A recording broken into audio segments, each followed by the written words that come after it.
las circunstancias, vamos a empezar a tener las clases por el Zoom, ¿sí? Todavía no lo estamos probando, ¿no es cierto? Pero bueno, la idea es que después tengamos las clases regularmente, en el horario de clase, en el horario que correspondía a las clases, clases de Zoom, por lo menos en la parte teórica. En parte de práctica van a arreglar con el licenciado Cleo. A partir de la semana que viene también por lo menos yo voy a tomar asistencia en las clases. Después les voy a pedir que pongan su nombre y apellido en el chat y así va a quedar registrada la asistencia, ¿sí? Bueno, vamos en las clases estas, vamos a tratar de seguir el cronograma de la materia tal cual está en la planificación. Así que esta semana estaremos empezando con la teoría, con lo que es el dictado de la unidad 3, capacidad y dieléctricos. Ya tienen subido un video, ¿no es cierto?, con la primera parte. Hoy estaría subiéndose otras dos partes más y quedaría una última parte de la parte de dieléctricos, ¿sí? Bueno, vamos a empezar, vamos a hacer 2 sesiones, seguramente ya están trabajando con el Zoom en otras materias también, así que ya deben conocer un poquito cómo es la mecánica, ya saben que se corta a los 40 minutos, ¿no es cierto? Así que a los 40 minutos nos reconectamos con el mismo link que usamos para entrar, y vamos a hacer 2 sesiones en esta clase, 2 sesiones seguidas en esta clase. Bueno, vamos a ver, como les decía un poquito, vamos a empezar con lo que es la unidad 3.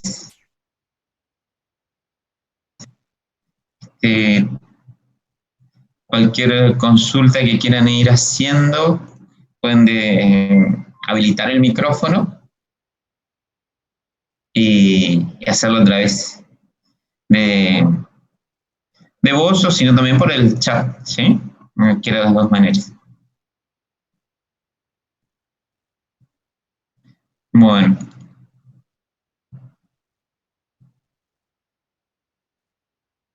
Vamos a empezar con lo que es la primera parte entonces de capacidad.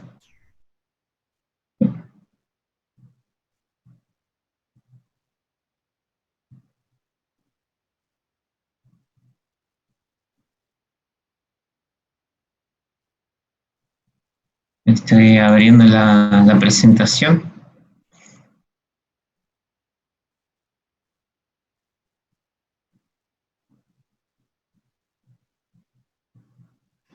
Bueno.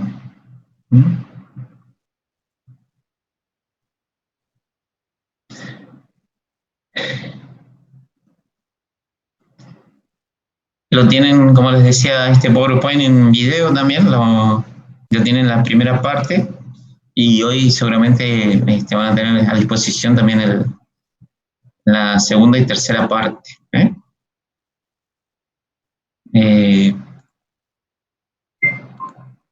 Bueno, los contenidos de esta unidad 3, capacidad eléctrica, condensadores planos cilíndricos esféricos, asociación de condensadores, energía en condensadores y campos eléctricos, dieléctricos, polarización, susceptibilidad, relación entre el vector polarización y las cargas de polarización, generalización de la ley de Gauss, vector desplazamiento, rigidez dieléctrica, aplicaciones y energía en presencia de dieléctricos. Bueno, el condensador, que también se lo llama capacitor, es uno de los dispositivos que más se utilizan en circuitos eléctricos, ¿no es cierto?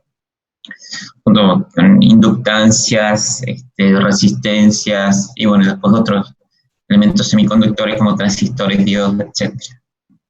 El condensador fundamentalmente se usa para almacenar energía, proporciona un almacenamiento temporal de energía. Almacena energía y carga. La propiedad mediante la cual el condensador puede almacenar energía es la capacidad eléctrica. El valor de capacidad eléctrica de un condensador me va a dar idea de su posibilidad de almacenar energía. ¿Sí? Acá tienen una imagen con distintos tipos de condensadores. ¿Sí? Cuando ven una plaqueta de un circuito impreso, se van a encontrar con distintos tipos de condensadores. Acá tenemos un condensador que es variable, pues se pueden modificar las placas de enfrentada, el área de las placas de enfrentada es variable. Tenemos condensadores electrolíticos. Los condensadores electrolíticos se caracterizan por tener polaridad, ya tienen un borne positivo y uno negativo. Y después condensadores cerámicos, ¿sí? Estos no tienen polaridad. Y bueno, condensadores de distinta capacidad, obviamente. Se lo puede ver por el tamaño. Hay distintas tecnologías de fabricación también, ¿sí? Para los condensadores. Bueno, el condensador almacena energía en forma de campo eléctrico. Después vamos a ver la bobina, que la bobina almacena energía en forma de campo magnético. ¿Sí? El condensador, les repito, almacena energía en forma de campo eléctrico. O sea, la energía almacenada por el condensador está directamente asociada al valor del campo eléctrico. Después vamos a ver cómo se calcula, vamos a ver la relación que existe con el campo eléctrico. ¿Sí? También lo que veamos en esta primera parte después nos va a servir para estudiar algunas propiedades de los dieléctricos o aislantes, ¿eh? Que sería la segunda parte. Un condensador o un capacitor consiste básicamente en dos conductores que pueden tener cualquier forma, tal como estos que están representados acá. Uno tiene carga positiva y el otro tiene carga negativa. El valor de las cargas son iguales, nada más que uno es positivo y el otro es negativo, ¿sí? Son dos cuerpos conductores cargados. Los cuerpos conductores esos pueden tener una forma cualquiera. Independientemente de la forma que tengan estos conductores, a cada uno de estos conductores se les llaman placas del condensador. En funcionamiento, como decíamos, o sea, cuando está cargado el condensador, las dos placas poseen el mismo valor de carga, pero de signos contrarios. ¿Sí? Cuando se habla de la carga del condensador, estamos haciendo referencia, bueno, a la carga de una de las placas, ¿no es cierto? Que tenemos de un lado más Q, del otro menos Q. Cuando hablamos de la carga Q del condensador, bueno, estamos refiriendo a la carga de una de las placas. ¿Cómo es el proceso de carga de un condensador? Vamos a suponer que tenemos un condensador que está formado por dos placas planas paralelas. Lo conectamos a una batería. En principio las placas están descargadas, o sea, no tienen carga cero, ¿eh? Pero lo conectamos a una batería, tal como es. La batería lo que va a hacer es crear un campo eléctrico en los conductores de conexión cuando se cierra el circuito, ¿sí? Y el conductor que está conectado al terminal negativo de la batería, en este conductor el campo eléctrico va a aplicar una fuerza, ¿sí?, sobre los electrones que hace que los electrones se muevan hacia la placa. Entonces esta placa va a quedar cargada negativamente. Se va a producir una transferencia de cargas del borne negativo de la batería hasta la placa. Esa transferencia de carga, digamos, va a continuar hasta que la placa, el conductor y el borne negativo de la batería quedan todo al mismo potencial. ¿Sí? Ahí se detiene la transferencia de carga y esta placa queda cargada negativamente. No hay diferencia potencial entre la placa, el conductor y el borne de la batería. Entonces cesa el movimiento de electrones, digamos. El campo eléctrico se hace nulo en ese caso porque no hay diferencia potencial y cesa el movimiento de los electrones. La placa queda con una carga negativa. Algo parecido ocurre con la placa positiva que está conectada al terminal positivo de la batería, ¿sí? En este caso los electrones se mueven de la placa hacia el conductor y hacia el terminal positivo de la batería. O sea, los electrones que estaban acá se mueven hacia el terminal positivo de la batería, dejando la placa con carga positiva. ¿Eh? Acá también el movimiento se produce hasta que la placa, el conductor y el borne quedan todos al mismo potencial. ¿Sí?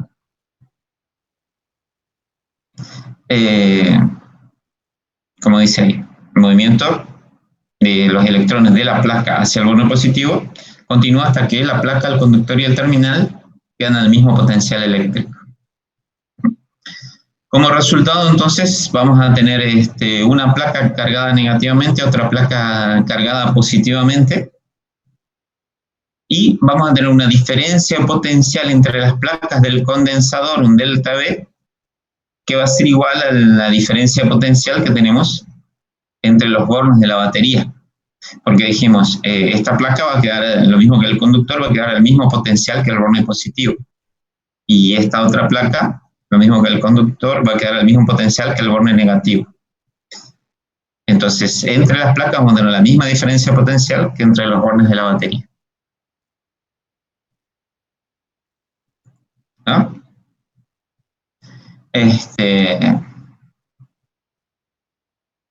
La batería entonces transfiere carga positiva a la placa conectada al terminal positivo y carga negativa menos Q a la placa conectada al terminal negativo. La carga neta del condensador, considerando el condensador completo con sus dos placas, la carga neta es cero. Tenemos más Q de un lado, menos Q del otro. ¿Sí? Si cambiamos la diferencia de potencial, en vez de tener una diferencia de potencial delta V, esta batería ponemos otra y sometemos las placas a distintas diferencias de potencial delta V1, delta V2, delta V3, las cargas del capacitor van a ir variando, van a ser Q1, Q sub 2, Q sub 3, ¿sí? Para cada diferencia potencial. Pero lo que se va a mantener constante es el cociente de carga sobre diferencia potencial. El cociente de carga 1 sobre delta V1 va a ser igual al cociente de carga 2 sobre delta V2. Eso se mantiene constante. Y el valor de esa constante es lo que llamamos capacidad. Capacidad del condensador, que es un valor constante, que va a depender únicamente de la geometría del condensador. El área, la separación entre placas, etc. Pero para un condensador dado, la capacidad es constante. ¿Sí? Es la capacidad del condensador. Siempre la capacidad va a ser positiva, por lo tanto, tanto la carga como la diferencia potencial en esta ecuación se las toman como positivas. ¿Eh? Por más que a veces en algún ejercicio por ahí calculamos una diferencia potencial nos da negativa, para calcular la capacidad del condensador la tomamos como positiva. ¿Sí? La capacidad siempre va a ser positiva. ¿Estamos? Siempre la vamos a tomar como positiva. Las unidades del sistema internacional, la unidad de capacidad del sistema internacional es el faradio, que es Coulomb sobre Volt, a partir de la fórmula de capacidad, que es carga sobre diferencia potencial. La carga del sistema internacional la medimos en Coulomb, diferencia potencial en Volt. Coulomb sobre Volt es faradio, que se simboliza con la letra F mayúscula.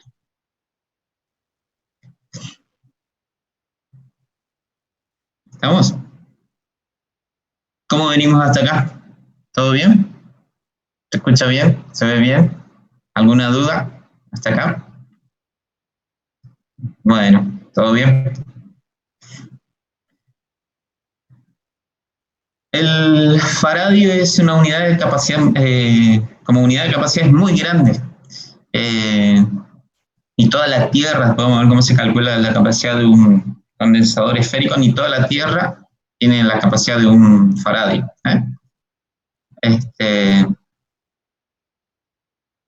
Así que no trabajamos directamente con el faradio, sino con submúltiplos del faradio. El milifaradio,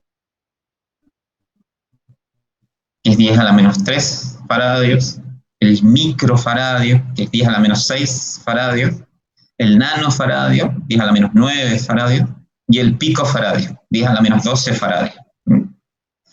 Los valores más habituales, si ustedes se fijan en un condensador o capacitor de alguna placa, por ejemplo, de una placa impresa, van a ver que vienen expresados en microfaradios o en picofaradios. Son las expresiones más habituales para las submúltiples, digamos, de capacidad. Bueno, entonces, micro 10 a la menos 6, lo mismo que microcoulomb era 10 a la menos 6 coulomb, ¿sí? Bueno, nano es 10 a la menos 9, pico es 10 a la menos 12, estos son los valores más habituales. Milifaradio ya también es un valor de capacidad muy grande, es muy raro encontrar estos valores. Bueno, los símbolos para representar el condensador se representa así, con dos líneas gruesas, sin polaridad, ¿sí? En algunos libros también una de las líneas las hacen así curvadas, también es símbolo aceptado, ¿sí? Si el condensador es un condensador electrolítico, lleva polaridad y se indica la polaridad del condensador. ¿Cuál es la placa positiva, cuál es la placa negativa, o por lo menos una de ellas? El condensador variable se indica así, con una flecha que lo atraviesa, lo mismo que la resistencia variable, es el símbolo de resistencia con una flecha que lo atraviesa. La batería se simboliza así, ¿no es cierto? Es un trazo corto y grueso y un trazo fino y más largo. Un interruptor abierto se simboliza de esta manera, una llave abierta, y un interruptor cerrado que permite el pasaje de la corriente se simboliza de esa manera. Esos son los símbolos de representación en circuito de condensadores, baterías e interruptores. Bueno, vamos a ver cómo se determina la capacidad de distintas configuraciones. ¿Sí? Dijimos, un condensador está formado por dos conductores que pueden tener cualquier forma, pero bueno, los más habituales son los condensadores planos de placas paralelas, como este de acá, los condensadores cilíndricos y los condensadores esféricos. Vamos a ver cómo se determina la capacidad en cada caso. Siempre vamos a seguir, para determinar la capacidad, siempre vamos a seguir la siguiente mecánica. Primero se determina el campo eléctrico que existe entre las placas, ya sea del condensador plano, el cilíndrico, el esférico. Primero calculamos el campo eléctrico por algún método, puede ser por Gauss o por algún método. Calculamos el campo eléctrico entre las placas. Después calculamos la diferencia de potencial, o sea, primero calculamos el campo eléctrico entre placas, ¿sí? Segundo, calculamos la diferencia de potencial existente entre las placas, aplicando la fórmula que ya habíamos visto en función del campo eléctrico, la integral, ¿no es cierto?, de E por diferencial de L, menos la integral de E por diferencial de L. Y por último, sabemos que capacidad es Q sobre delta V. El delta V lo determinamos en el paso anterior, entonces reemplazamos en la fórmula y ahí tendríamos la fórmula para calcular la capacidad. En todos los casos se hace de esa manera. Vamos a ir viendo para los tres casos que les comenté: condensador de placas paralelas, el cilíndrico y el esférico, ¿sí? Bueno, para el caso del condensador plano de placas paralelas tenemos dos placas planas de área A paralelas, una con una carga más Q y otra con una carga menos Q, separadas a una distancia D, ¿sí? El campo eléctrico Bueno, en principio, si hacemos el cociente entre carga y área, vamos a tener la densidad superficial de carga, ¿cierto? De cada una de las placas. La densidad superficial de carga es carga sobre área.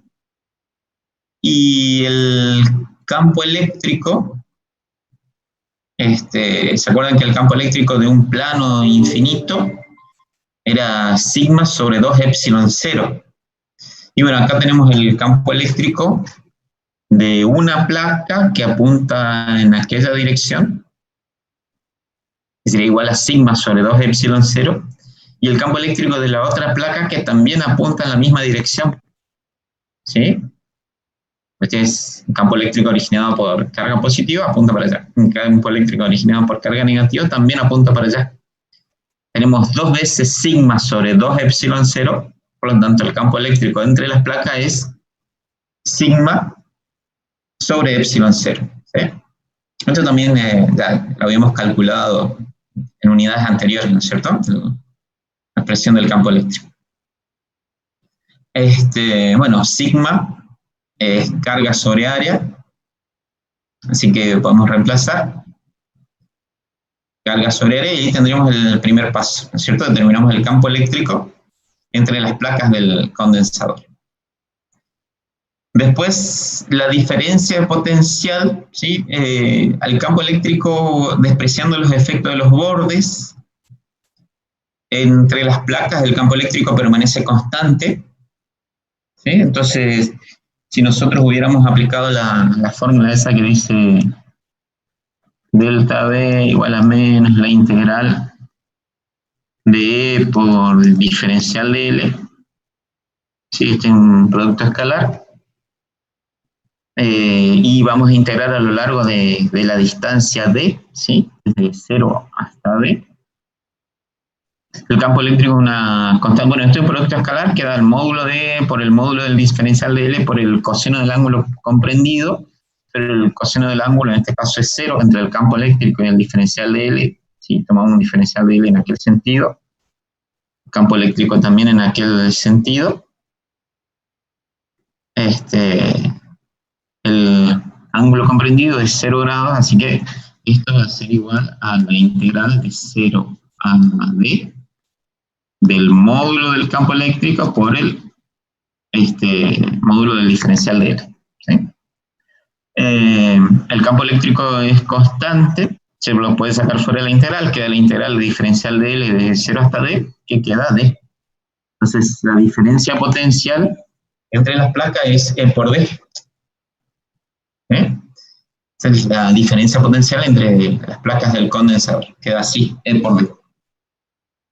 Bueno, reemplazamos el campo eléctrico por la expresión que tenemos acá, Q epsilon 0A. Y último paso es calcular la capacidad haciendo Q sobre delta B. Hacemos Q sobre el delta B que tenemos acá. Se simplifica Q. Epsilon 0 por A va al numerador. Y la capacidad entonces queda epsilon 0 por A sobre D. Esa es la capacidad del condensador plano de placas paralelas. Fíjense que depende, como yo les había dicho, todas las capacidades van a depender de la geometría y bueno, y del medio que tenemos entre las placas. De la geometría porque depende del área, de las placas, de la distancia de separación, y del medio porque aparece la permitividad eléctrica. En este caso es la permitividad eléctrica del vacío porque tenemos aire, suponemos. En todas las deducciones que vamos a hacer por ahora, suponemos que acá tenemos aire. Entonces acá aparece la permitividad eléctrica del aire. Si tuviéramos un material dieléctrico, por ejemplo, acá entre las placas, esta permitividad sería la permitividad del material dieléctrico. ¿Sí? Pero la fórmula de capacidad es la misma forma, se reemplaza nada más la permitividad del aire o del vacío, ¿sí? Por la permitividad del dieléctrico. Bueno, esa es la capacidad entonces del condensador plano de placas paralelas. Vamos a ver el caso del condensador cilíndrico. El condensador cilíndrico básicamente está constituido por un cilindro interior con una carga, que vamos a suponer que tiene una carga Q positiva. Acá, voy a poner la carga. Y un castel cilíndrico exterior, vamos a suponer que tiene una carga menos Q. El campo es radial, sale de las cargas positivas, va hacia las cargas negativas. ¿Sí? El área entre los cilindros. Aplicamos, primer paso era calcular el campo eléctrico, ¿no es cierto? Entonces aplicamos ley de Gauss, trazamos una superficie gaussiana entre los cilindros, aplicamos la ley de Gauss, el flujo del campo eléctrico, a través de esa superficie cerrada, es E por diferencial de S, es igual a la carga encerrada dividido a epsilon 0.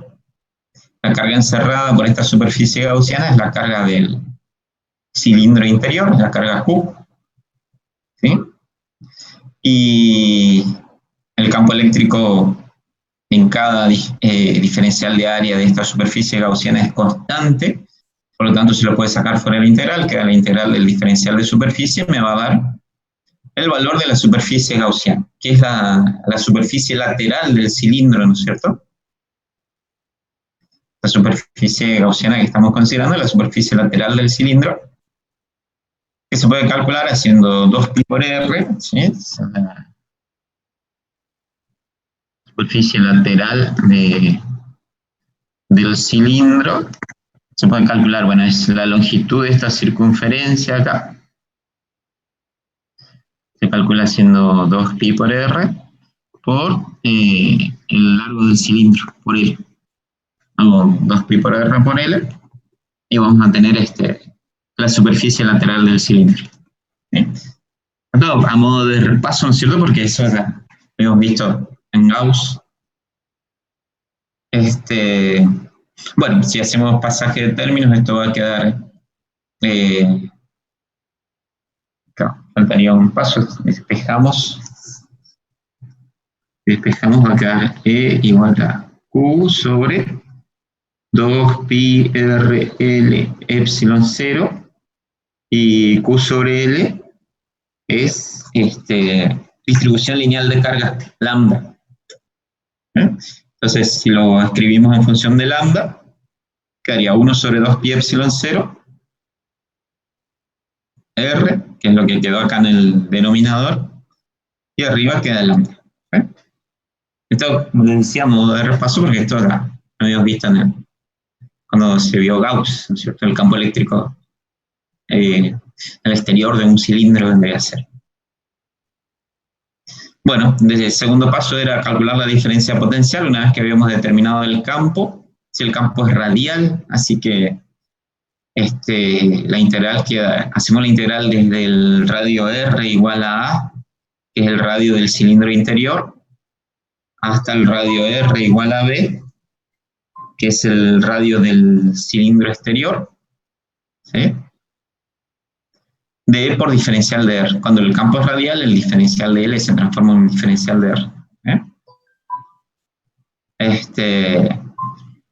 En cada punto de diferencial de área de la superficie gaussiana, el campo y el diferencial de R tienen la misma dirección, ¿sí? Así que esto que es un producto escalar es el módulo del campo por el módulo del diferencial de R por el coseno también del ángulo comprendido entre estos dos vectores, que en este caso es 0. O sea, por coseno de 0 que queda 1. En definitiva, queda nada más que la integral desde radio R igual a radio R igual a B de E por diferencial de R. ¿Okay? Reemplazamos el campo por la expresión que habíamos visto hoy, que habíamos encontrado hoy, el campo entre los cilindros, que era sacamos fuera de la integral todo lo que sea constante, lambda, 2pi, epsilon 0, y quedan las integrales de A hasta B de diferencial de R sobre R. La integral, la resolución de esta integral da el logaritmo natural de B menos el logaritmo natural de A, que por propiedad del logaritmo se puede poner como el logaritmo de la división, b sobre a. ¿Ah? Ese es el delta b. ¿Sí? Lo tomamos en valor absoluto y lo reemplazamos en la fórmula de capacidad, Q sobre el delta B, ¿sí? Acá tenemos que acordarnos que teníamos lambda, lambda es distribución lineal de carga, es Q sobre L, ¿no es cierto? Es el lambda. Entonces esta Q se simplifica con esta de acá, y esta L que está en el denominador pasa al numerador, el denominador del denominador, digamos, pasa al numerador, lo mismo que 2pi epsilon 0, así que queda la capacidad del condensador cilíndrico 2pi epsilon 0 L sobre el logaritmo natural de B sobre A. Entonces, la capacidad del condensador cilíndrico. Ahí nuevamente podemos ver que depende únicamente de la geometría, ¿no es cierto? Depende de la longitud de los cilindros, depende de los radios de los cilindros, ¿sí? Y bueno, y del medio también. Acá también aparece la permitividad eléctrica del aire o del vacío. Como les decía, si tuviéramos un material dieléctrico entre los cilindros, bueno, eso después se reemplaza con la permitividad eléctrica del dieléctrico. Este epsilon 0 se reemplazaría por el epsilon que corresponde al material dieléctrico que se puede encontrar en tablas, ¿no es cierto? Que viene tabulado. ¿Estamos?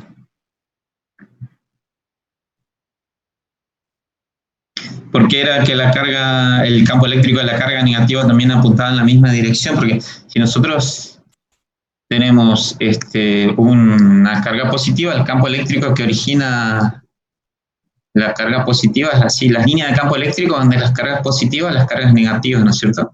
Si yo tuviera nada más que una carga positiva, bueno, dibujo el campo eléctrico así. Si tuviera nada más que una carga negativa, dibujo el campo eléctrico así. ¿Ya? Porque va hacia la carga negativa.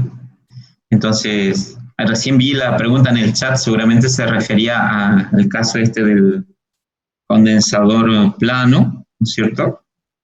Acá el campo eléctrico que origina las cargas positivas, vamos a suponer que acá yo tengo una carga positiva, originar un campo eléctrico en esta dirección. Y si acá tengo una carga negativa, el campo eléctrico originado por esa carga va en esta dirección. Por lo tanto, se suman los campos eléctricos originados por las cargas eléctricas positivas como por las negativas. Y como acá tenemos dos placas, digamos, el campo eléctrico, habíamos visto que el campo eléctrico originado por una placa infinita era sigma sobre 2 epsilon 0. Estas no son placas infinitas, pero despreciamos los efectos de los bordes, nos concentramos en la zona central, y el campo eléctrico responde más o menos a esta expresión. Y vamos a tener, por un lado, el campo eléctrico que origina la placa cargada positivamente, tiene esta expresión, y después el campo eléctrico que origina la placa cargada negativamente también tiene esta expresión. Sería 2 veces este valor de campo, ¿sí? Entonces, el campo eléctrico total entre las placas es sigma sobre epsilon 0. Ahí estaba pues bajando. Ahí en la diapositiva, ¿sí?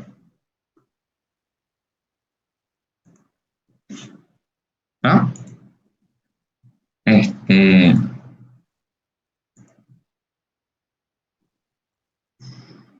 Bueno, vamos a ver capacitor esférico. Acá, cuando terminamos de ver esto, seguramente se va a terminar esta sesión. Vamos a tomarnos unos minutitos y volvemos a entrar, ¿sí? Para que entramos todos otra vez, ahí podemos hacer un pequeño recreo y vamos a seguir un ratito más con una segunda sesión. Sí, vemos ya hasta antes de dieléctricos. El viernes terminaríamos con la parte de dieléctricos, así terminamos esta unidad. Vamos a ver lo que es el capacitor esférico. El capacitor esférico estaría constituido por una esfera interior que suponemos que tiene una carga Q positiva y un casquete esférico exterior una carga Q, con carga Q negativa. ¿Sí? La esfera interior tiene un radio A, la esfera exterior tiene un radio B. ¿Mm? Y bueno, seguimos los mismos pasos que veníamos siguiendo. Calculamos el campo eléctrico, aplicamos Gauss. Siempre que hay simetría, Gauss termina en esto, es campo por área, el área de la superficie gaussiana, igual a carga sobre epsilon cero. ¿Sí? La expresión de Gauss, la integral a través de una superficie cerrada, de E por diferencial de S igual a la carga encerrada sobre epsilon cero, siempre que hay simetría, o sea, digamos, siempre que se puede aplicar Gauss, porque si no hay simetría no se puede aplicar Gauss, siempre Gauss termina en esta expresión, el campo por el área, porque lo que hacíamos era, sacábamos el campo fuera de la integral, integrábamos el diferencial de S y quedaba el área, entonces acá queda el campo por el área, ¿no?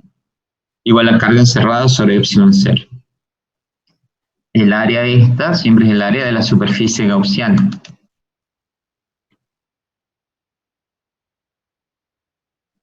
¿Eh?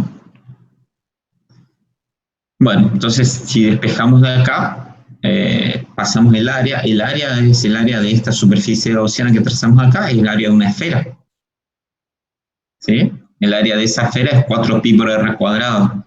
4pi r cuadrado, donde esta r es el radio de la superficie gaussiana. Y nos queda epsilon cero que ya está.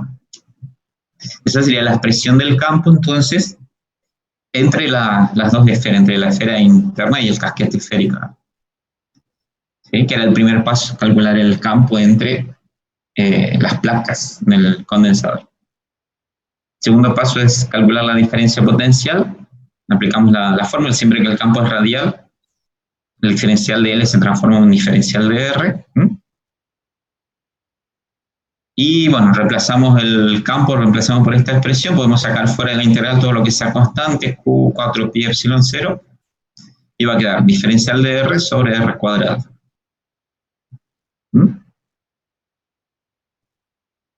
¿Está? Bueno, la integral de esto es menos 1 sobre R, ¿no es cierto?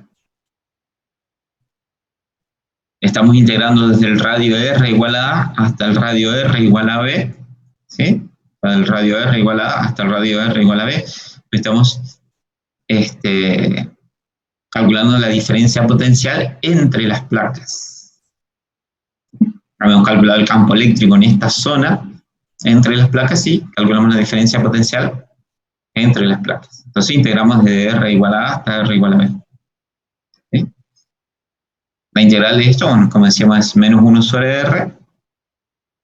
Reemplazamos los extremos de integración. Menos con menos se va a transformar en más y reemplazamos B y A.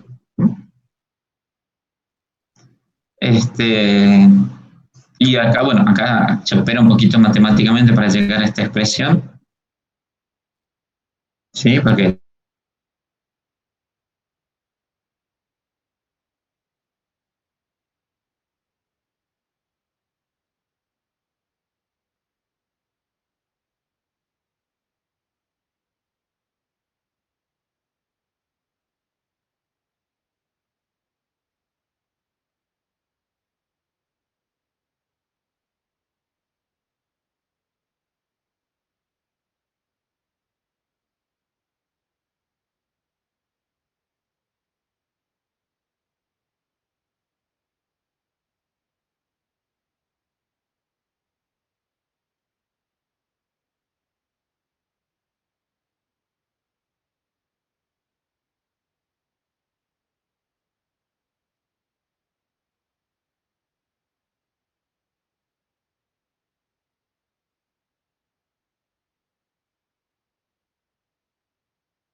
de que terminara con la explicación, pero bueno, estamos entrando de vuelta.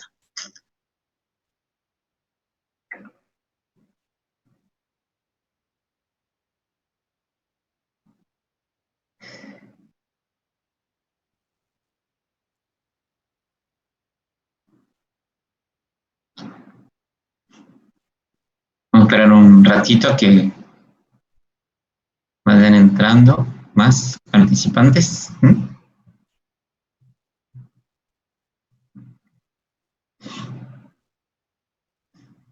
Están aplicando en otras materias también, me imagino el Zoom. Están empezando a dar clases a través del Zoom con todas las materias.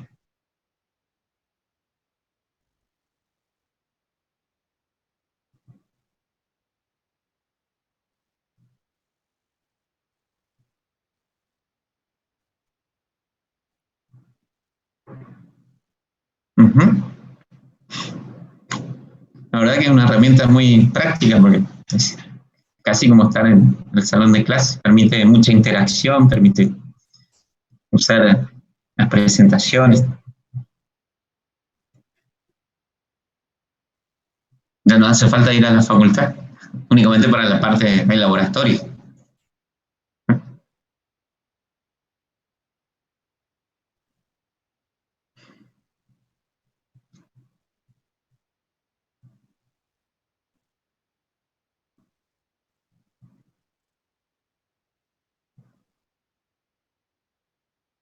Es más pesado que cursar.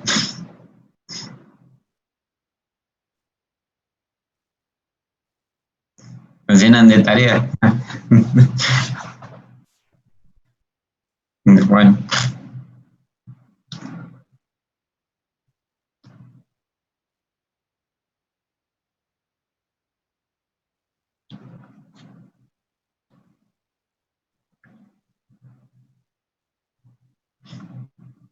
bueno vamos a terminar de ver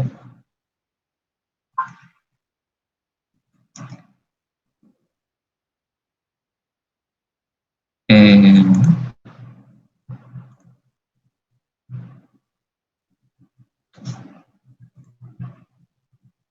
la unidad que estábamos viendo.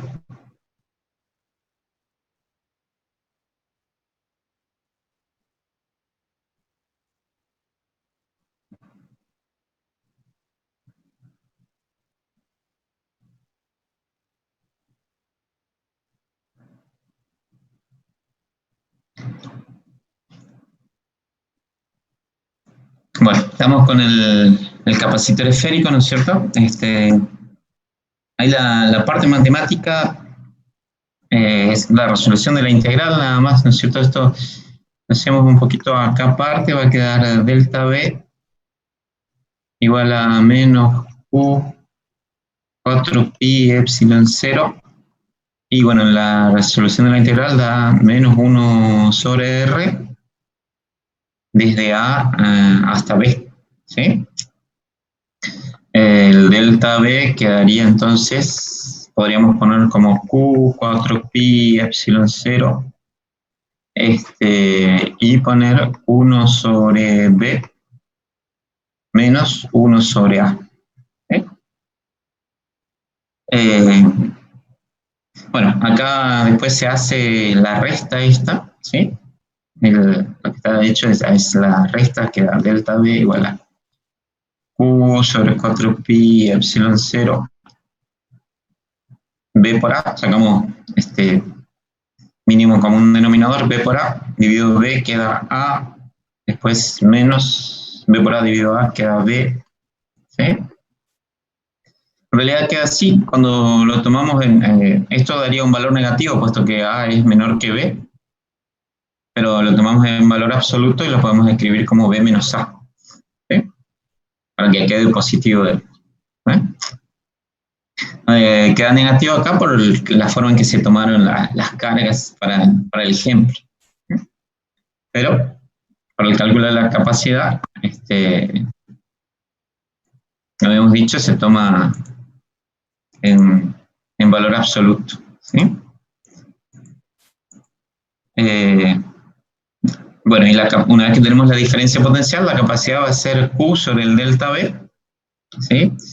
O sea, sería Q sobre esto que tenemos acá. Se van a simplificar las cargas Q. ¿eh? Esto quedaría C igual a Q sobre lo que tenemos ahí, que es Q B menos A sobre 4pi epsilon 0 B por A. Q se simplifica y 4pi epsilon 0 B por A pasa al numerador. Así que, bueno, queda la expresión como está ahí, ¿sí? Como está en el recuadro. Esa sería la capacidad entonces del condensador cilíndrico, perdón, del condensador esférico. La fórmula para calcular la capacidad del condensador esférico. También fíjense, lo mismo que en los casos anteriores, depende de la geometría del condensador, depende de los radios y del material que tenemos entre las placas. Porque aparece la permitividad eléctrica del material que tenemos entre las placas.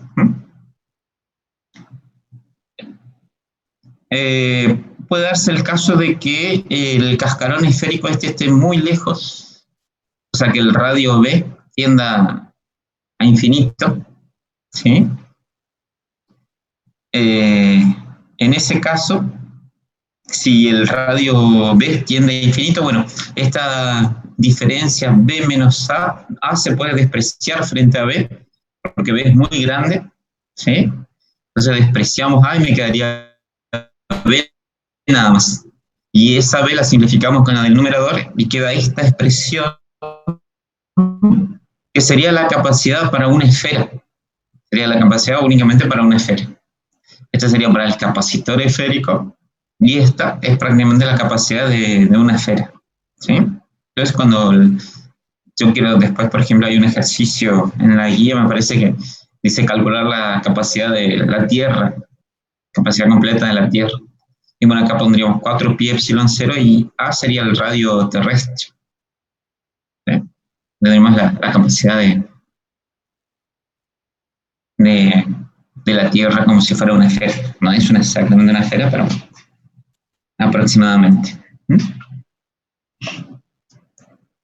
Bueno, estas son las tres configuraciones, digamos, más usuales de condensadores planos, cilíndricos y esféricos. Y esas serían las formas de calcular las capacidades. Los condensadores que habíamos visto al principio, que se usan generalmente en las placas de circuitos impresos, normalmente son condensadores planos. Nada más que las placas están arrolladas unas sobre otras, o sea,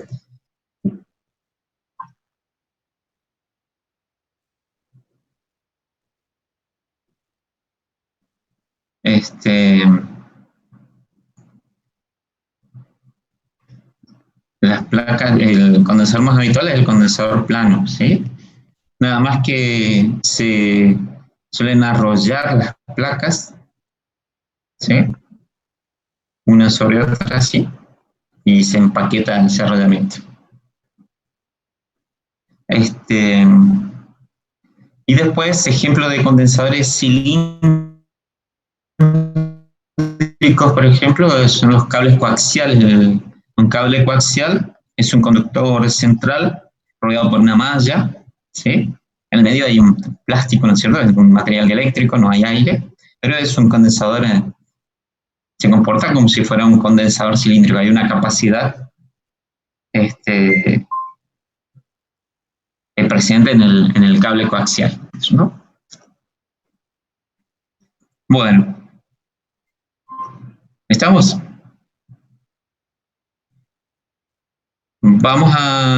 Para terminar, vamos a ver un poquito cómo se asocian los condensadores que están en serie o en paralelo, ¿sí? Eh, con eso vamos a terminar la clase.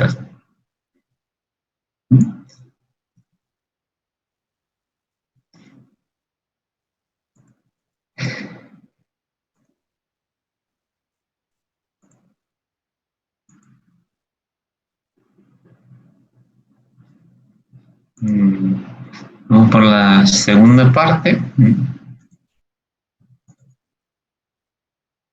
Estas presentaciones las tienen en video también. La idea a futuro es publicarles antes los materiales, tanto las presentaciones en PDF como los videos, para que ustedes lo vean antes, digamos.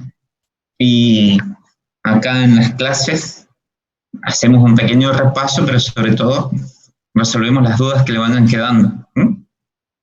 Este, los videos son videos cortos de 15 minutos a lo máximo de cada uno. Y bueno, serían 1 o 2 videos por clase que les vamos a pedir que traten de ver antes de las clases. Entonces después, acá vemos específicamente las dudas que les vayan, resolvemos las dudas que les vayan quedando. Creo que es más, pensamos desde la cátedra que es más provechoso, digamos, realizar la clase de esa manera. Bueno, vamos a ver un poquito la segunda parte, entonces. Vamos a ver sobre todo asociación de condensadores y cómo se calcula la energía asociada a los condensadores. Los condensadores, lo mismo que cualquier otro componente eléctrico, como resistencia e inductancia, se pueden conectar o en serie o en paralelo. ¿Sí? Cuando están conectados en serie, la diferencia potencial total, que sería la diferencia potencial que tengo entre A y B, se divide, podríamos decir, o es igual a la suma de las diferencias de potencial que tenemos sobre cada elemento. Esto es, acá tenemos un delta B, puede ser provocado por una batería, por ejemplo, tenemos un delta B total.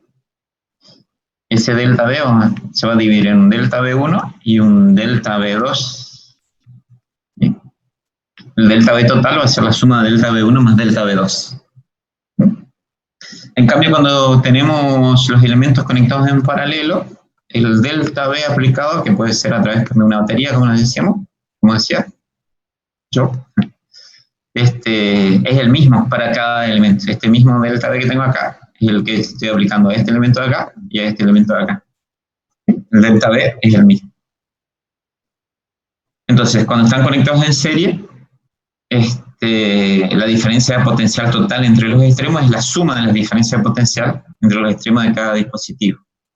Cuando están conectados en paralelo, la diferencia potencial entre los extremos es la misma para todos los elementos. ¿Okay? Bueno, y a veces queremos reemplazar, tenemos 2 o más condensadores conectados en serie o en paralelo, o después combinaciones, vamos a ver, por uno equivalente. La capacidad equivalente es la capacidad de un condensador que provoca los mismos efectos que los condensadores individuales. Sustituye el conjunto de condensadores individuales y produce el mismo efecto visto desde el exterior, podríamos decir. ¿Sí? Produce el mismo efecto en el circuito exterior que los condensadores individuales.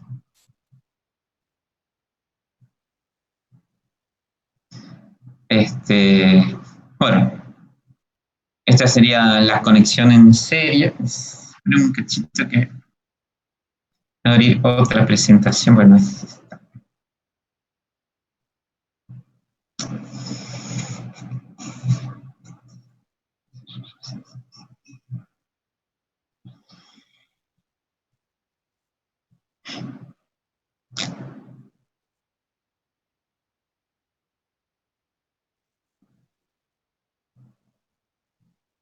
vamos a ver esta. Esta es la que ustedes tienen en video. Esa. La otra era la presentación anterior. Bueno, vamos a ver qué es lo que pasa cuando tenemos condensadores conectados en serie. Cuando tenemos condensadores conectados en serie, podemos representar el diagrama esquemático del circuito de esta manera. ¿Sí? Tenemos dos condensadores conectados a los bornes de una batería. La placa izquierda del condensador 1 está conectada al borne positivo de la batería y la placa derecha del condensador 2 está conectada al borne negativo de la batería. ¿Sí? ¿Esto qué va a hacer? Que esta placa se cargue positivamente y que esta placa se cargue negativamente. ¿Sí? A su vez, el hecho de que esta placa se cargue negativamente, acá hay exceso de electrones, entonces va a repeler los electrones de esta placa. Los electrones de esta placa van a abandonar esta placa y se van a ir hacia esta. ¿Sí? Entonces esta va a quedar con carga positiva Q, esta va a quedar con carga negativa menos Q, de igual valor, digamos que la Q, distinto signo. Esta va a quedar cargada positivamente Q, y esta va a quedar cargada negativamente con menos Q. ¿Mm?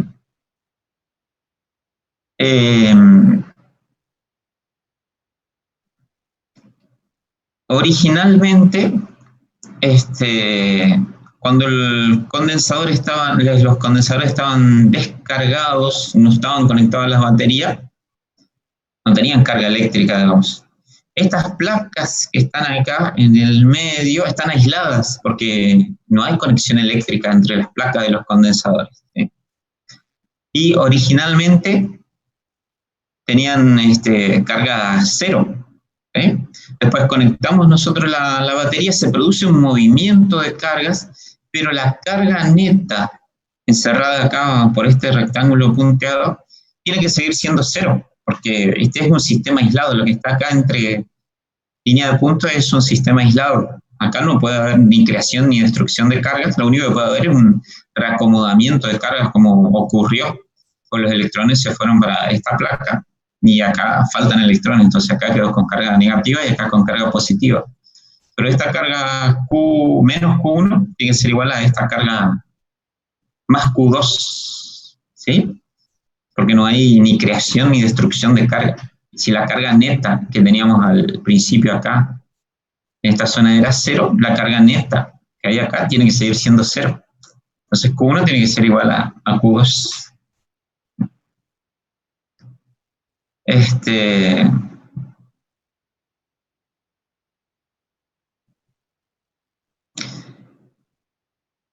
Las cargas, por lo tanto, dijimos, esta carga tiene que ser igual a esta, la menos Q, tiene que ser igual a la más Q, ¿sí? Y la carga de una placa tiene que ser igual a la carga de la otra placa en cada condensador.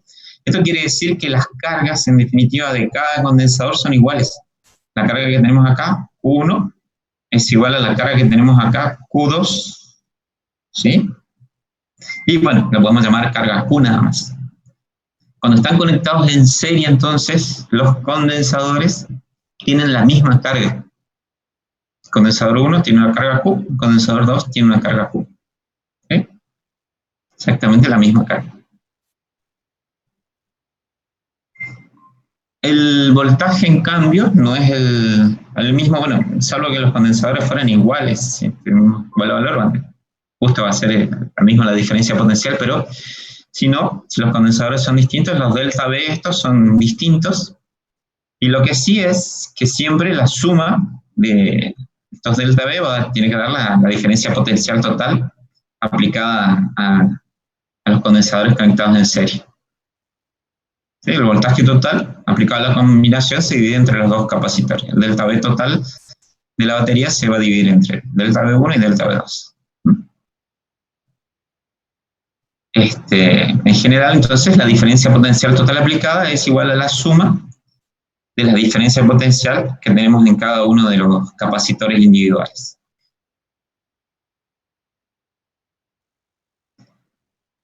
Vamos a ver cómo se calcula la capacidad equivalente en el caso de conexión serie. O sea, yo quiero reemplazar estos dos condensadores que tengo acá por otro que provoque los mismos efectos en el circuito que provocaban estos dos condensadores. A este condensador le voy a llamar condensador o capacitor equivalente. ¿Mm? Este capacitor equivalente va a tener que tener la misma carga que tenían los capacitores individuales, o sea que tiene que tener la carga Q. Dijimos, estos condensadores tienen carga Q, ¿sí? Y entre las placas de este capacitor equivalente, yo tengo una diferencia potencial que es igual a la diferencia potencial total de la batería, y que sería igual a la suma de las diferencias potencial delta V1 más delta V2. Las cargas, la carga del equivalente, esta carga Q sería la carga del equivalente, es la misma que la de Q1, la misma de Q2, todos tienen la misma carga. Condensadores individuales acá, y el equivalente también va a tener la misma carga que los condensadores individuales. La diferencia potencial del equivalente delta V tiene que ser igual a la suma de las diferencias potencial que yo tenía aplicada sobre cada condensador. Y a su vez es igual a la diferencia potencial de la batería. Bueno, con las cuestiones, entonces, vamos a deducir la fórmula. La capacidad equivalente, por definición de capacidad, va a ser Q sobre delta V, la carga del equivalente sobre la diferencia potencial del equivalente, de ahí el delta V va a ser Q sobre la capacidad equivalente, hacemos pasaje de término. Después, por definición de capacidad, la capacidad 1 es Q1 sobre delta V1, o sea, la carga del condensador 1 sobre delta V1. Ahora, la carga del condensador 1 se podemos llamar Q nada más porque es la misma carga para todos, ¿sí? Para el equivalente, para cada uno de los condensadores individuales. Entonces, en vez de poner Q1, ponemos Q nada más. Sobre delta V1. Despejo delta V1, haciendo pasaje de término, y delta V1 va a ser Q sobre C1. Lo mismo con el condensador 2, por definición, C2 es Q2 sobre delta V2. Q2 es igual a Q, porque todos tienen la misma carga. Sobre delta V2, despejo delta V2, ¿sí? Hago pasaje de término, paso C2 acá. Y delta V2 igual a Q sobre C2. Bueno, y después hemos visto que la diferencia potencial del equivalente es igual a la diferencia potencial de cada uno de los condensadores individuales, ¿eh? A la suma de las diferencias potenciales de cada uno de los condensadores individuales. La diferencia potencial del equivalente, vimos acá, es Q sobre capacidad equivalente.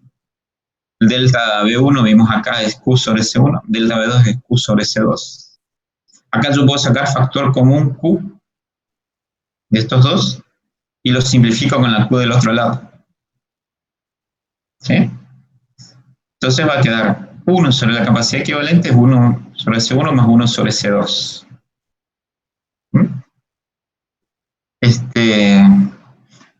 Si operamos un poquito matemáticamente con esto, podemos llegar a esa expresión para el caso de dos condensadores, ¿sí? Esa fórmula es válida para el caso de dos condensadores. Es simple de demostrar, ¿no es cierto? Pues bueno, hacemos la operación esta que está indicada acá. 1 sobre capacidad equivalente es, voy a sacar el mínimo común denominador C1 por C2. C1 por C2 dividido C1 va a quedar acá C2 más C1 por C2 dividido C2, que es C1, ¿sí? Y ahora doy vuelta a ambos miembros de la igualdad, va a quedar la capacidad equivalente igual a C1 por C2 sobre C1 más C2, o C2 más C1, ¿sí? No importa cómo se ponga el orden. ¿Mm? Eso es para el caso de tener dos condensadores nada más. Se puede aplicar esta fórmula. Es más simple para calcular. Una cuestión es si tenemos dos condensadores iguales que están conectados en serie. Al aplicar esta fórmula y hacer el cálculo, me va a dar que el capacitor equivalente da justo la mitad del valor de los condensadores individuales. ¿Qué quiere decir esto? Por ejemplo, tenemos C1 es 8 microfaradios, C2 es 8 microfaradios, los condensadores iguales, igual el valor de capacidad.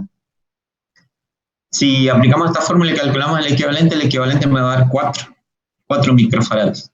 Es la mitad del valor de los condensadores individuales. ¿Sí? Eso se cumple, les repito, cuando los condensadores, tenemos 2 condensadores conectados en serie y son iguales los condensadores individuales. ¿Sí? Bueno, una curiosidad y una manera de simplificar por ahí el cálculo cuando vemos que tenemos 2 condensadores iguales conectados en serie. Vamos a ver que el equivalente vale la mitad. Si tenemos más de 2 condensadores, si tenemos n condensadores, bueno, la capacidad equivalente es 1 sobre C1 más 1 sobre C2, y así, hasta n. La sumatoria de 1 sobre C sub i con i variando de 1 hasta n.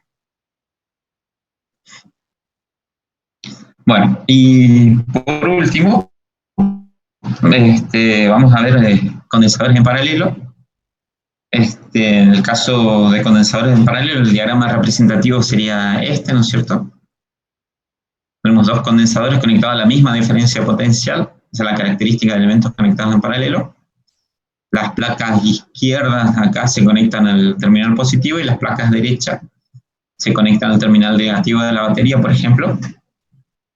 Y por lo tanto, ambos capacitores van a estar a la misma diferencia potencial de la batería. ¿Sí? O sea, delta B es igual a delta B1 es igual a delta B2. ¿Sí?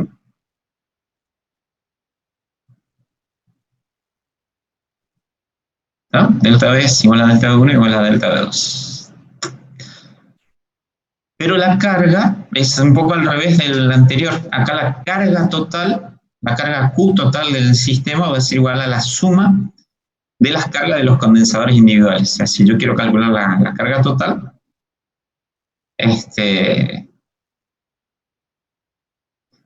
la carga total va a ser la suma de Q1 más Q2, donde Q1 es la carga que alcanza el capacitor 1 cuando está completamente cargado, más Q2, que es la carga que alcanza el capacitor 2 cuando está completamente cargado.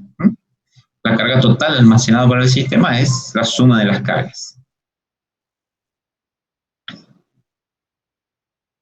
de los capacitores individuales. Bueno, y vamos a ver cómo se calcula la capacidad equivalente. En este caso queremos reemplazar, suponemos que tenemos 2 condensadores y lo queremos reemplazar por uno equivalente. ¿Sí? Este equivalente tiene que producir los mismos efectos que los condensadores individuales. Está sometido a una diferencia potencial delta B, que es la misma que tenemos acá, la misma que delta B1, la misma que delta B2, la misma que la batería. Y su carga, Q, tiene que ser la suma de las cargas de los condensadores individuales, Q1 más Q2. Que eso es lo que dice él, ¿sí? Entonces, ahora partimos de que las diferencias potenciales son iguales y la carga del equivalente es la suma de las cargas individuales. Aplicando la definición de capacidad, la capacidad del equivalente es la carga total del equivalente dividido delta B. La carga total del equivalente es la suma de las cargas de los individuales, los capacitores individuales, dividido delta B. Aplicamos propiedad distributiva, que haga que Q1 sobre delta B, más Q2 sobre delta B. Este delta B es lo mismo que delta B1, porque dijimos todos están a la misma diferencia potencial, el equivalente, los condensadores individuales, todos están sometidos a la misma diferencia potencial. Entonces acá yo puedo considerar que tengo Q1 sobre delta B1, y Q1 sobre delta B1 es C1. ¿Sí? Q1 sobre delta B1 es C1. Acá tengo Q sobre delta B, pero Q2 sobre delta B, pero este delta B puedo considerar que es delta B2 porque son iguales. Y Q2 sobre delta B2 es C2. Entonces la capacidad equivalente cuando están conectados en paralelo es la suma de las capacidades individuales. ¿Sí? Bueno, intentamos cortar en breves minutos, así que ya terminamos con esto. ¿Sí? Si tenemos más de 2 condensadores, para n condensadores, bueno, lo que tenemos que hacer es ir sumando la capacidad de los condensadores que están conectados en paralelo. ¿Está? Entonces, la capacidad equivalente, entonces, para conexión en paralelo. Se determina de esa manera. Bueno, y por último, o anteúltimo, vamos a ver un poquito en el caso de que tengamos una combinación serie-paralelo. Acá no tenemos exactamente una combinación únicamente serie, únicamente paralelo. Tenemos un circuito más o menos complejos como esto. Bueno, para ir reduciendo el circuito, lo primero que tenemos que ver es los condensadores que están, para calcular el equivalente de todo el circuito, ¿sí? Primero nos fijamos los que están conectados en paralelo, y hallamos el equivalente de esos que están conectados en paralelo, ¿sí? Acuérdense que se suman directamente las capacidades cuando están conectados en paralelo, entonces acá tenemos estos dos conectados en paralelo. El equivalente de estos dos va a ser, la capacidad del equivalente de estos dos va a ser 3 más 1, 3 más 1, 4. Estos dos también están conectados en paralelo, ¿sí? Sumamos directamente sus capacidades, 6 más 2, 8. Siempre que tengamos un circuito complejo así, vamos reduciendo el circuito, vamos a ir redibujando el circuito cada vez que hacemos una simplificación, porque de esa manera es más fácil ver cómo tenemos que ir agrupando los condensadores, ¿sí? Y nos evitamos de cometer errores, por más que parezca más largo, pero vamos a ir dibujando cada vez que hacemos una simplificación y vamos reemplazando algún capacitor por otro equivalente. Bueno, acá queda patente que estos dos que están en serie, estos dos de acá abajo también están en serie, ¿sí? Deberíamos aplicar la fórmula para condensadores en serie, ¿no es cierto? Esta que habíamos visto acá, ¿sí? Para dos condensadores en serie, ¿sí? O así, como está acá. Y si hacemos los cálculos, acá se da el caso ese que yo les había comentado, si tenemos dos condensadores iguales conectados en serie, la capacidad del equivalente, luego de hacer los cálculos, vamos a ver que va a dar un condensador de capacidad igual a la mitad de los individuales. O sea, si hacemos el cálculo, aplicamos la formulita esa que vimos recién, vamos a ver que el equivalente tiene una capacidad de 2 microfaradios. Vamos a suponer que estos son microfaradios, no lo dice el ejemplo, pero vamos a suponer que son 2 microfaradios. Lo mismo acá abajo. La capacidad equivalente de estos dos de 8 microfaradios va a ser un condensador de 4 microfaradios. Bueno, y después acá quedaron estos dos conectados en paralelo, están conectados a la misma diferencia potencial. La diferencia potencial acá la estamos aplicando entre los bornes A y B, ¿no es cierto? Acá iría la fuente, está entre los bornes A y B, lo mismo que acá. Esos bornes son los que vamos a conectar a una fuente. Entonces queda patente que estos dos están conectados en paralelo. Cuando están conectados en paralelo, sumamos directamente la diferencia potencial. 4 más 2, las 6, en definitiva 6 microfaradios, es la capacidad del condensador equivalente, ¿sí?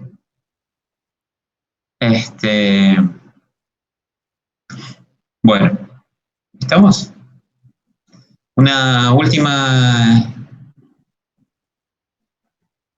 cosita, les quiero dejar planteada la fórmula de cómo se calcula la energía.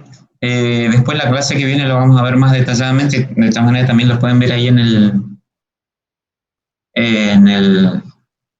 video, o en el PowerPoint también, ¿sí? Pero quiero dejarlo planteada la fórmula de cómo se calcula la energía almacenada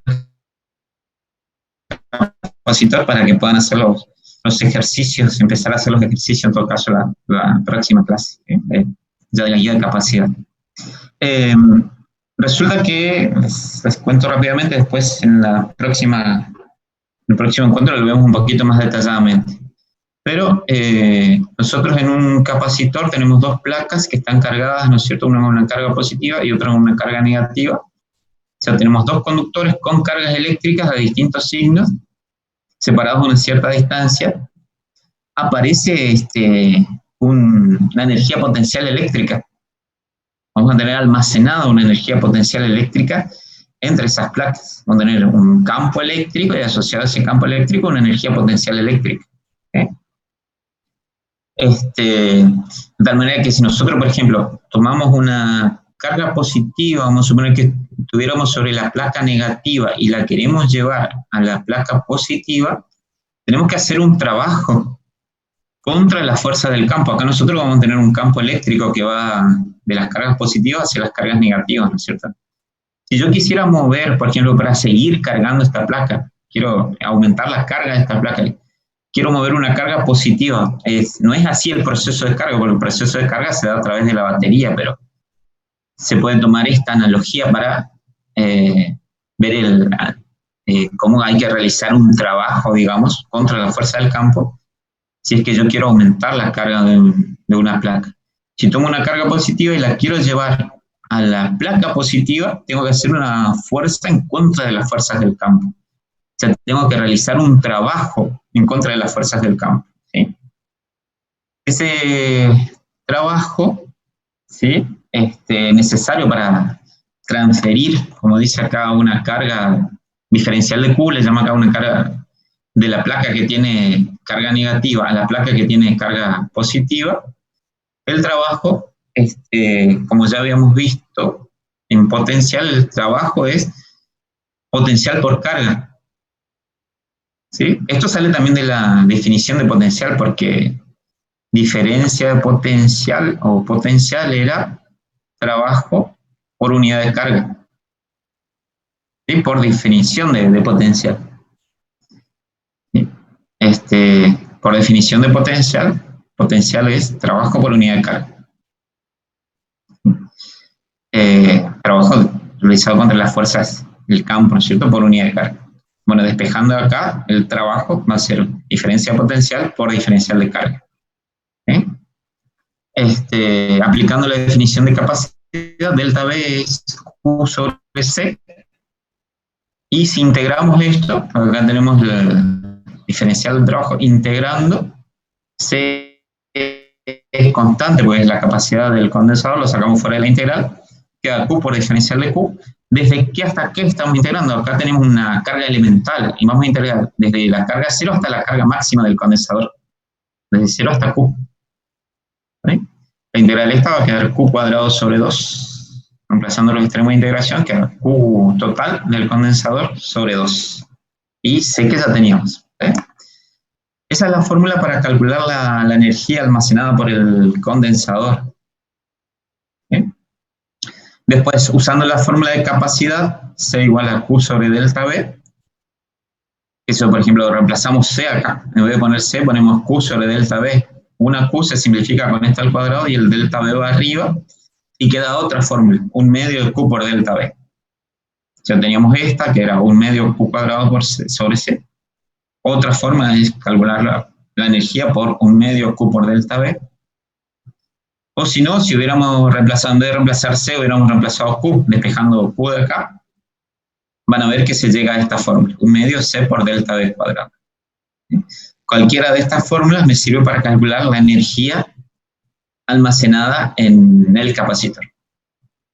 ¿Sí? Bueno, ¿ya? Entonces la clase de hoy, espero que les haya resultado provechosa. Tienen las presentaciones, las voy a subir en forma de PDF, y también tienen los videos de la presentación con una pequeña explicación relatada, ¿sí? Que seguramente Mario, algunos enlaces ya les puso a los videos, si no, ahora les va a compartir los enlaces que faltan, ¿sí? Colocan en su nombre en el chat, así veo quiénes estuvieron, ¿sí? Presentes. A partir de la semana que viene, las clases estas van a ser obligatorias, así que vamos a tener clases en los horarios habituales, digamos, de clase, ¿sí? Van a ser obligatorias. La forma de